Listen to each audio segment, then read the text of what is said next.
Coming up on Face the State, Nevada has seen huge changes since the recession, with some industries nearly dying off and then rebuilding in a completely different way. So how does the Silver State's tourism industry look now? And more importantly, what will it look like as the state grows and changes? I'll ask Nevada's tourism director. Then I'll ask the head of EDON about projections for Nevada's job market and population when Face the State starts right after the break.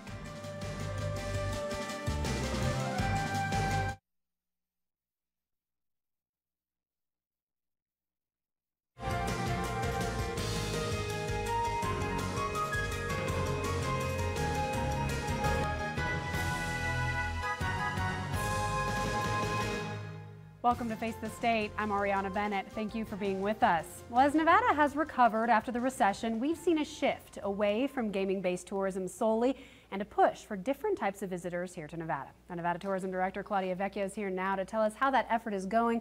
Claudia, thank you so much for coming on the show. Thank you for having me. Now, Nevada's tourism industry was one of the main industries that was really hit hard during the recession. Has it mostly recovered since then?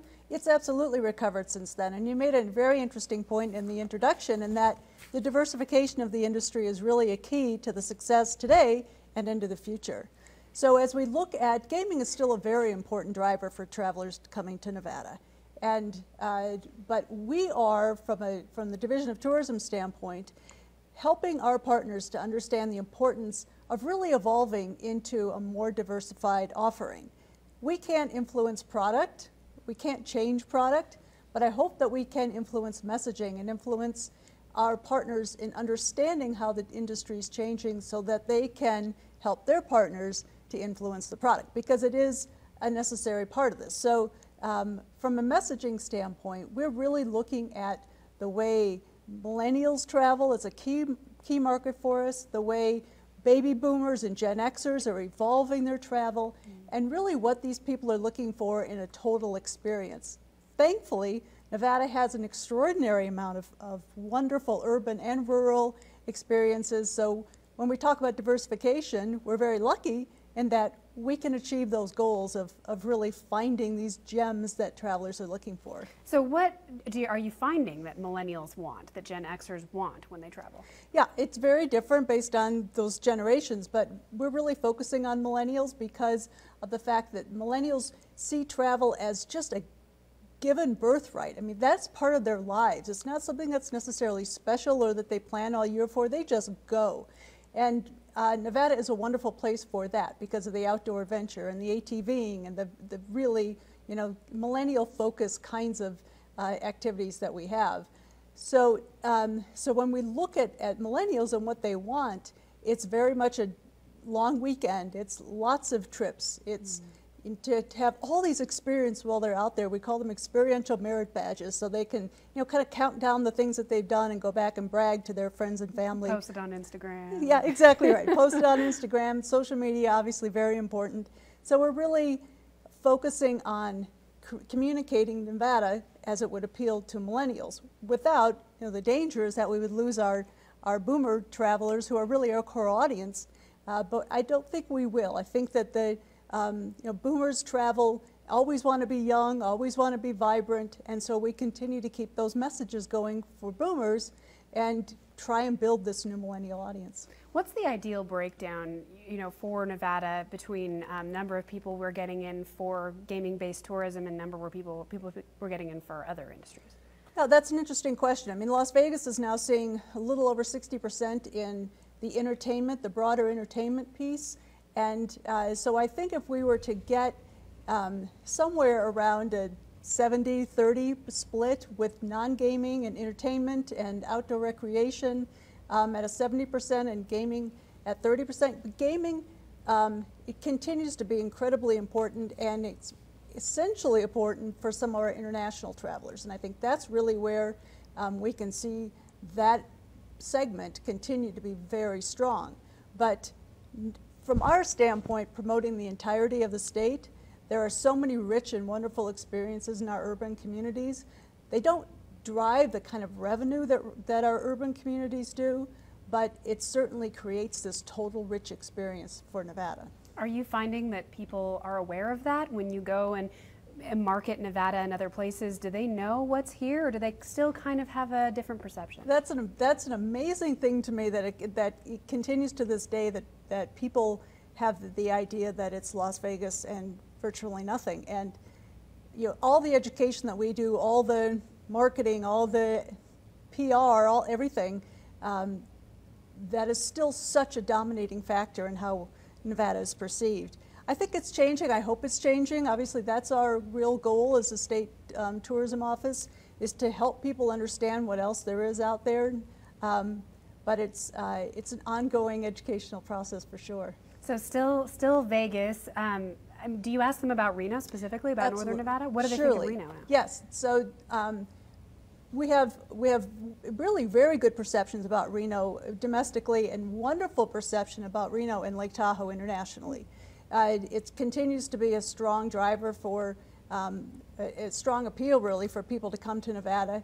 And as we introduce them to the way Reno is evolving, which is really exciting to be watching this in the past, 4 years or so that I've been here and watched Reno evolve. How exciting is this? So travelers can feel that excitement. They feel momentum. They know when things are moving, and so that really has heightened the appeal of the Reno Lake Tahoe area. So where are most of our tourists coming from? Are they mostly domestic, mostly regional, international? Yeah, they are primarily domestic. At this point, the lion's share of them come from California. Depending on where you are in the state, it's a northern or southern California draw. Our top 5 markets are contiguous states, so Arizona, Utah, New Mexico. Oddly enough, Nevadans only comprise about 8% of our travelers. So we have enormous opportunity to get Las Vegans and get Renoites out into the state. But then international travel, I think, is really our key for the future. And it's hard to track that because they come into gateway cities of San Francisco and LA, and we kind of lose them. But I fully expect there to be 20–25% of our travelers, if not more, from some of these emerging countries. And so a lot of our time is spent on international and in really building this brand of Nevada on an international stage. And the international audience loves what we have to offer. They love the urban experiences, but they want that Americana, that reality that is out there in our urban communities, the Native American experiences, the national and state parks. This is things that they just relish, and so we have this great opportunity to convey all this to them. Now, is this predominantly Asian countries, or is this all over? It's all over. We have offices in 10 international countries, including North America, South America, some European countries, plus Asia and Australia. And they all travel a little bit differently, but they all are very interested in Nevada. Some of them primarily interested in Las Vegas and using Las Vegas as a hub to see some of the big national parks in southern Nevada and southern Utah. But certainly as we introduce them to Reno and Lake Tahoe, equally as interested in that. The Asians love Reno and Lake Tahoe. The Australians are an ideal fit for Nevada. They're adventurers, they're fun, they're just, go out there and do it kind of travelers. So we approach each of these markets a little bit differently, but thank goodness we have wonderful product and wonderful experiences for them here. Now, you recently closed one of the tourism offices overseas in China, correct? Why did that close? Yeah, we're really restructuring our effort in China. It's the office has been there for a decade, a little over a decade, and it was started with an incredible vision to have Nevada be really the first state to have an office in China. It was brilliant decision making a decade ago. But as everything does, China's changed, it's evolved, its sales and marketing environment is involved, and I think really for the best interest of Nevada, we're kind of taking a different approach to China, and I think it's ultimately going to be a more nimble, more effective way for us to approach that market. You think it's still a lot of possibility for? Huge possibility. I don't think anybody truly understands the possibility. Even with the devaluation of the Chinese financial system, I think that there's still an enormous opportunity there, and Chinese love Nevada. Is there a #1 priority for your international marketing efforts right now?